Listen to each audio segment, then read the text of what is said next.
nagkilala kami ni Jennifer sa isang supermarket dito sa Jose Mendez. Nakita ko siya padaan sa harapan.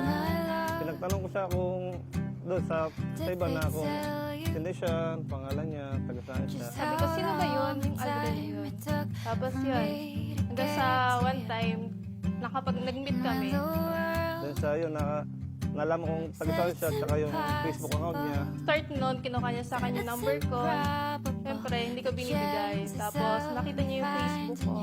Eh, aksidente kong na-add friend, eh, inaccept naman niya ako.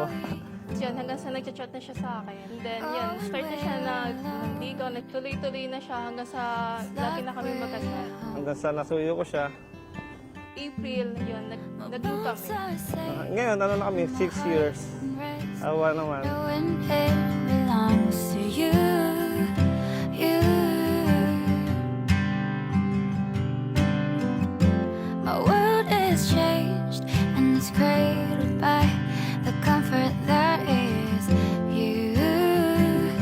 Sa hirap ang ginawa, sa dusa at ligaya, Ikaw lang ang aking ibigin. ikaw lamang ang aking iibig. At ito, tanging kanuntong ng At buhay. itatangin ka ng buhay. Ngayon at kailanman.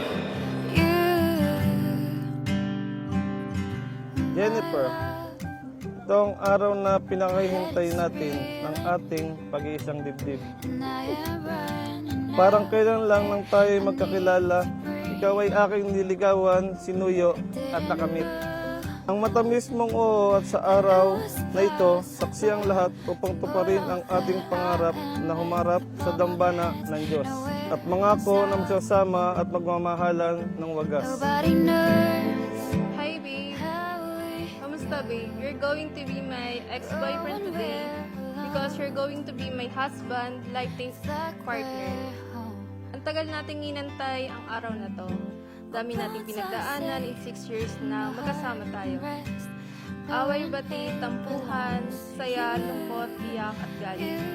But now, looks like we made it. Look how far we come already. Congrats sa atin, babe, kasi kinayan natin na magkasama. Lahat ng pagsubok na dumating sa buhay natin. Sabi nga nila, daratingin time na ikakasal din tayo. At eto na yung araw na yun.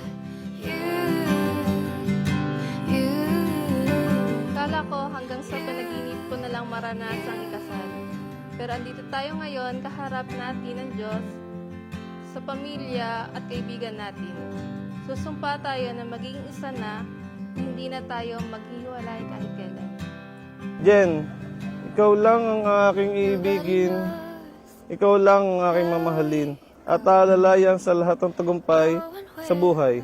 Magiging good provider ako para sa ating bubuing pamilya, at higit sa lahat, ako ang magiging batas at ikaw ang magiging tagapagpatubad. Wow, Lee! Wow! Wow, time sweet!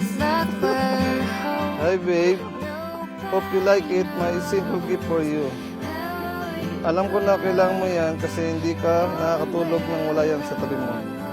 Pero starting from this day, hindi ka na makatulog pag wala ako sa tabi mo. Oh. And the other gift, kapag nabibigay ka na sa akin na high blood, gamitin mo yan at relax your mind. Relax your mind. Jen, babe, sana magustuhan mo yung regalo ko sa'yo dahil alam kong magagamit mo to araw-araw. Kapag sobrang high blood ka na sa akin. Haha. Wala naman ako masasabi pa, kundi gusto ko lang iparating sa'yo na masarap palang magmahal kapag nasa tamang tao talaga. Ha? Yun lang, mahal na mahal kita. See you later. Mwah.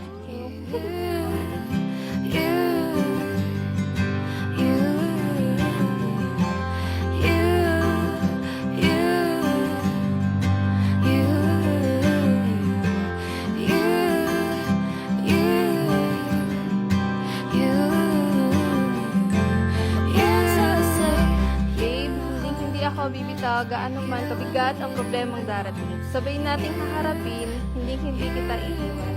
Mahal na mahal kita, babe. Ikaw at ako ngayon ay isa na. Bubuo tayo ng masayang pamilya. Pangako ko sa'yo na ikaw lang at wala nang iba. See you sa dambana, babe. Huwag kang iiyak, ha? I love you. I love you. May the God shower us with full of love and happiness and blessings. Mahal na mahal kita. See you later. You